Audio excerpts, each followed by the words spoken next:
ಇಷ್ಟೊಂದು ಹಿರಿಜೀವಿಗಳಿಗೆ ಒಂದು ಹುಟ್ಟುಹಬ್ಬ ಆಚರಣೆ ಮಾಡ್ತಾರೆ ಅಂದ್ರೆ ಅವರ ಒಂದು ಮನಸ್ಸಿನ ಒಂದು ಒಳ್ಳೆ ಗುಣನ ನಾವು ಕೊಂಡಾಡ್ಬೇಕಾಯ್ತದೆ. ಯಾಕೆ ಅಂದ್ರೆ ಈ ಇಷ್ಟು 60 ಜನಕ್ಕೂ 60 ಕೇಕ್ ತಂದು ಅವ್ರಿಗೂ ಒಂದು ಸಂತೋಷ ಪಡಿಸಿದಾರಲ್ಲ, ಅದು ತುಂಬಾ ಬಹಳವಾದ ಒಂದು ಖುಷಿಯ ಸಂತೋಷವಾಗಿದೆ.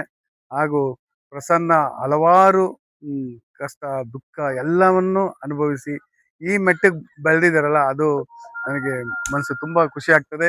ಒಬ್ಬರಿಗೂ ಪ್ರಸನ್ನ ಸಾರು ಎಲ್ರಿಗೂ ಒಂದು ಸಪೋರ್ಟ್ ಮಾಡ್ತಾರೆ. ಎಂಥದೇ ಒಂದು ಮನಸ್ಥಿತಿ ಇರಲಿ, ಅವ್ರ ಮನಸ್ಥಿತಿ ಸರಿ ಇದೆಯೋ ಇಲ್ವೋ ಗೊತ್ತಿರಲ್ಲ. ಕೆಲವು ಒಬ್ಬೊಬ್ರು ಒಂದೊಂದು ಥರ ಇರ್ತಾರೆ. ಆದರೂ ಅವ್ರು ಎಲ್ಲವೂ ಬದಿಗಿಟ್ಟು ಎಲ್ಲರೂ ನಮ್ಮವರೇ, ಒಳ್ಳೆ ಕೆಲಸ ಮಾಡೋಣ ಮುಂದಿನ ಆಮೇಲೆ ಅನ್ನೋದಕ್ಕೆ ಇವರೊಬ್ರು ಸಾಕ್ಷಿ ನನಗೆ.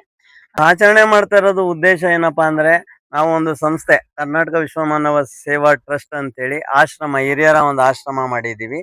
ಸೊ ಆ ಹಿರಿಯರ ಆಶ್ರಮ ಮಾಡಿದಾಗ ಹಲವಾರು ವ್ಯಕ್ತಿಗಳು ಒಂದು ಬರ್ತ್ಡೇ, ಆನಿವರ್ಸರಿ, ಸಂಭ್ರಮಾಚರಣೆಗಳನ್ನ ಮಾಡ್ಕೊಂಡು ಹೋಗ್ತಾ ಇರ್ತಾರೆ. ಅವ್ರಗಳಿಗೆ ಒಂದು ನೋವಿರುತ್ತೆ, ನಮ್ಮ ಮಕ್ಳಿದ್ರು ಮಾಡೋರೇನೋ ಅಥವಾ ನಮ್ಗೆ ಯಾರು ಮಾಡೋರೇ ಇಲ್ವಲ್ಲಪ್ಪ ಅನ್ನುವಂತ ನೋವಿರುತ್ತೆ. ಸೊ ಹಾಗಾಗಿ ಆ ನೋವನ್ನ ಹೋಗ್ಲಾಡಿಸ್ಲಿಕ್ಕೆ ಇದು 4ನೇ ವರ್ಷ. ಪ್ರತಿ ವರ್ಷನೂ ಕೂಡ ಆ ನೊಂದ ತಂದೆ ತಾಯಿ ಮತ್ತೆ ಅವರ ಮನಸ್ಸುಗಳನ್ನ ಬಹಳ ಖುಷಿ ಪಡಿಸ್ಲಿಕ್ಕೋಸ್ಕರ ಸ್ವಾಮಿ ವಿವೇಕಾನಂದವರು ಹುಟ್ಟಿದ ದಿನ ನಾವು ಇದನ್ನ ಆಚರಣೆ ಮಾಡ್ತೀವಿ ಸರ್. ನಮಸ್ಕಾರ, ನಾನು ರಾಹುಲ್ ಗಾಳಿ. ಸುಮಾರು ವರ್ಷಗಳಿಂದ ನಮಗೆ ನಾಚಿ ಪ್ರಸನ್ನ ಪರಿಚಯ ಇದ್ದಾರೆ.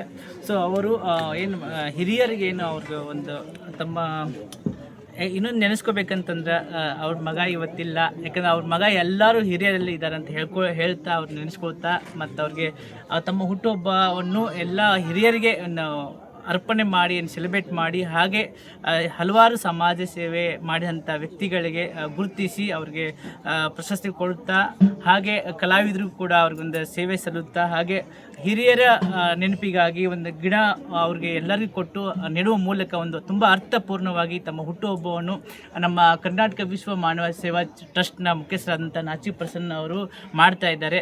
ಸೊ ಅವರಿಗೆ ಆ ದೇವರು ಆಯುಷು, ಆರೋಗ್ಯ, ಶ್ರೀ ಸಂಪತ್ತು ಕೊಟ್ಟು ಕಾಪಾಡಲಿ. ಹಾಗೆ ಎಲ್ರಿಗೂ ನಮಸ್ಕಾರ. ನನ್ನ ಹೆಸರು ಮುನಿರಾಜ್ ಅಂತೇಳಿ. ಇವತ್ತು ಏನು ಕರ್ನಾಟಕ ವಿಶ್ವಮಾನವ ಸೇವಾ ಟ್ರಸ್ಟ್ ವತಿಯಿಂದ ಸ್ವಾಮಿ ವಿವೇಕಾನಂದರ ಜಯಂತ್ಯೋತ್ಸವದ ಅಂಗವಾಗಿ ಅವರ ಕರ್ನಾಟಕ ವಿಶ್ವಮಾನವ ಸೇವಾ ಟ್ರಸ್ಟ್ ಅಲ್ಲಿರುವಂಥ ಎಲ್ಲ ಹಿರಿಯರ ಹುಟ್ಟುಹಬ್ಬವನ್ನ ಆಚರಣೆ ಮಾಡಬೇಕು ಅಂತೇಳಿ ನಿರ್ಧಾರ ಮಾಡಿ ಹಲವಾರು ಆಶ್ರಮಗಳ ಮುಖ್ಯಸ್ಥರನ್ನ ಕರ್ಕೊಂಡು ಬಂದು, ಹಾಗೆ ವಿವಿಧ ಕ್ಷೇತ್ರಗಳಲ್ಲೇ ಸೇವೆಯನ್ನು ಸಲ್ಲಿಸಿದಂಥ ಎಲ್ಲ ಗಣ್ಯರನ್ನು ಕೂಡ ಒಂದೆಡೆ ಸೇರಿಸಿ ಬೆಳಗ್ಗೆಯಿಂದಲೂ ಕೂಡ ಸಾಂಸ್ಕೃತಿಕ ಕಾರ್ಯಕ್ರಮಗಳಾಗಿರ್ಬೋದು, ಮನರಂಜನಾ ಕಾರ್ಯಕ್ರಮಗಳಾಗಿರ್ಬೋದು, ಎಲ್ಲ ಗಣ್ಯರಿಗೂ ಕೂಡ ಸನ್ಮಾನ ಕಾರ್ಯಕ್ರಮ, ಗಿಡ ಕೊಡುವಂಥ ಕಾರ್ಯಕ್ರಮ ಅದ್ಭುತವಾದಂತಹ, ಹಾಗೆ ಹಿರಿಯರಿಗೆ ಕೇಕನ್ನು ಕಟ್ ಮಾಡಿ ಸಿಹಿಯನ್ನು ಹಂಚಿ ಅವರ ಹುಟ್ಟುಹಬ್ಬಕ್ಕೆ ಶುಭವನ್ನ ಕೋರುವಂತಹ ಒಂದು ಸುಸಂದರ್ಭವೂ ಕೂಡ ಈ ದಿನ ಆಗಿತ್ತು. ಹಾಗಾಗಿ ಅವರ ಹುಟ್ಟುಹಬ್ಬವನ್ನ ಆಚರಣೆ ಮಾಡಿಕೊಳ್ಳದೆ ಈ ಸಮಾಜದ ಸುಧಾರಣೆಗಾಗಿ ನೊಂದವರ ಬದುಕನ್ನ ರೂಪಿಸುವಂತಹ ಶ್ರೇಷ್ಠ ಕೆಲಸವನ್ನ ಮಾಡ್ತಿರುವಂತಹ ನಮ್ಮ ನಾಚಿ ಪ್ರಸನ್ನ ಮೇಶ್ರವರ ಆಶ್ರಮ ಮತ್ತಷ್ಟು ಸೇವೆ ಹೆಚ್ಚಾಗ್ಲಿ. ಇವತ್ತು 60 ಜನರು ಅಲ್ಲಿ ಆಶ್ರಯವನ್ನ ಪಡ್ಕೊಂಡಿದ್ದಾರೆ. ನಾವು ಹೇಳ್ತೇವೆ, ತಂದೆ ತಾಯಿಗಳು ಮನೆಯಲ್ಲಿ ಆರಾಮಾಗಿ ಕೂತ್ಕೊಂಡು ತಿನ್ನುವಂತ ಒಂದು ವಯಸ್ಸಿದು. ಆದ್ರೆ ಏನಾಗಿದೆ, ದುಡಿಯುವಂತ ಸಂದರ್ಭದಲ್ಲಿ ದುಡ್ದು ತಿಂದಿದ್ದಾರೆ, ಕೂತ್ಕೊಂಡು ತಿನ್ನುವಂತ ಸಂದರ್ಭದಲ್ಲಿ ಈಚೆಗೆ ಬಂದಿದ್ದಾರೆ, ಮನೆಯಿಂದ ಈಚೆಗೆ ಬಂದಿದ್ದಾರೆ.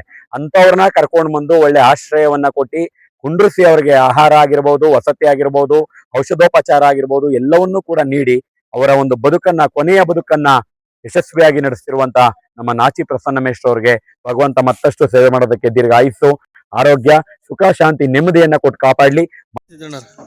ನಮ್ಮ ಆತ್ಮೀಯರು ಹಾಗೂ ನಮ್ಮ ಹಿತೈಷಿಗಳಾದಂಥ ಕರ್ನಾಟಕ ವಿಶ್ವ ಮಾನವ ಸೇನೆ ಸಂಸ್ಥಾಪಕರಾದಂಥ ನಮ್ಮ ನಾಚಿ ಪ್ರಸನ್ನ ಅವರು ಭಾಳ ಅದ್ಭುತವಾಗಿ ಇದನ್ನು ನಡೆಸ್ಕೊಂಡು ಬರ್ತಾ ಇದ್ದಾರೆ. ಈ ಅನಾಥಾಶ್ರಮ ನಡೆಸೋದು ಅಷ್ಟು ಸುಲಭ ಅಲ್ಲ. ಭಗವಂತ ಅವರಿಗೆ ಹೆಚ್ಚಿನ ಶಕ್ತಿ ಕೊಡಬೇಕು, ಭಗವಂತ ಅವ್ರಿಗೆ ಆರೋಗ್ಯ ಭಾಗ್ಯ ಕೊಡಬೇಕು, ತುಂಬ ಒಳ್ಳೆ ರೀತಿಯಲ್ಲಿ ನೋಡ್ಕೋಬೋದು. 62 ಜನ ಇರಬೇಕೇನಲ್ಲೋಣ, 60 ಜನ ಇವತ್ತು ನಮ್ಮ ಇರೋ ಒಂದು ಮಕ್ಕಳನ್ನೇ ನಮ್ಮ ಕೈಲಿ ನೋಡ್ಕೊಳ್ಳೋ ಶಕ್ತಿ ಇಲ್ಲ. ತುಂಬ ಗಂಡ ಹೆಂಡ್ತಿರಿಬ್ಬರು, ಅವ್ರ ಮಗ ಎಲ್ಲರೂ ಸ್ನೇಹಕೂಟದಿಂದ ಬೆಳೆಸ್ಕೊಂಡು ತುಂಬ ಅದ್ಭುತವಾಗಿ ನೋಡ್ಕೊತಾ ಇದ್ದಾರೆ. ನಾನು ಭಗವಂತನಲ್ಲಿ ಕೇಳ್ಕೊಳ್ಳೋದು ಇಷ್ಟೇ, ಭಗವಂತ ಅವ್ರಿಗೆ ಆರೋಗ್ಯ ಭಾಗ್ಯ ಕೊಟ್ಟು ಕಾಪಾಡಲಿ ಅಂತ ಕೇಳ್ಕೊತೀನಿ.